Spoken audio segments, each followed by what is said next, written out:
Hello అండి, ఇవాళ కాకరకాయ బంగాళదుంప చేస్తున్నాను. ఆ రెసిపీ ఏంటో చూసేద్దాం, వచ్చేయండి. నూనె వేసుకుందాం.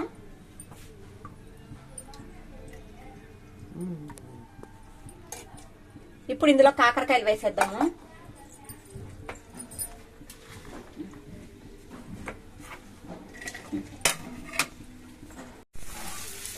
కాకరకాయలు వేసేసాము, వేపుదాం ఇవన్నీ.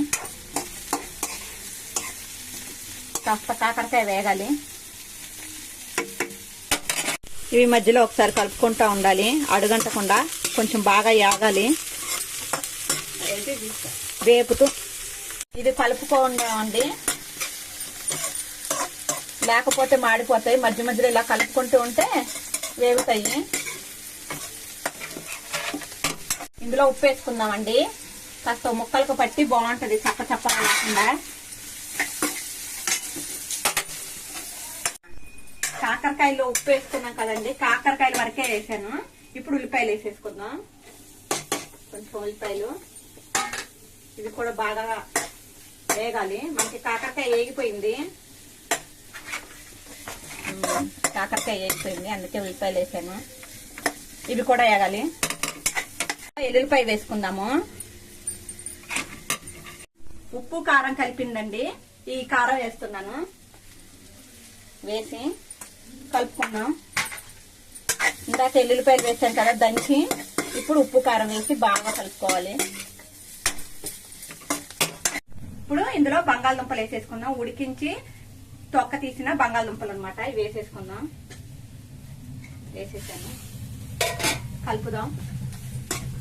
ఉప్పు కారం అన్ని వేసాం కదండి, ఎల్లుల్లిపాయ అదంతా దుంపగా పట్టాలి.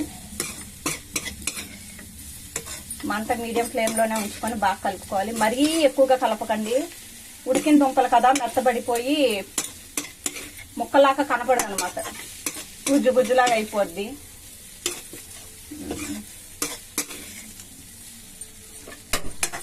అయిపోయిందండి మన కాకరకాయ బంగాళదుంప. చూద్దాం రండి.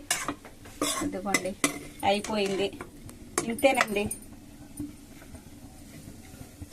ఇలాగా చూసారా, మనం వేసిన బంగాళదుంపలు కూడా ఉల్లిపాయ అంతా కారం పట్టి ఉంది చక్కగా. ఎల్లుల్లిపాయ ఉప్పు కారం పట్టి, ఇంతేనండి మన దుంప.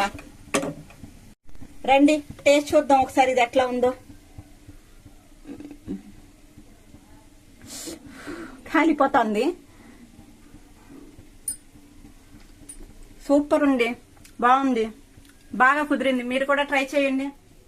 బంగాళదుంప కూర, ఇదిగో బంగాళదుంప కాకరకాయ రెసిపీ చాలా టేస్టీగా ఉందండి, సూపర్. చూసారా అండి, వేరే బౌల్లో కూడా డిష్ అవుట్ చేసాను. సూపర్, అద్భుతం అండి. ఈ రకంగా మీరు ట్రై చేస్తే ఇది అసలు చేయదనేదే ఉండదండి, నాది గ్యారంటీ. మీరు ట్రై చేయండి, సూపర్ అంటే సూపర్ ఉంటది.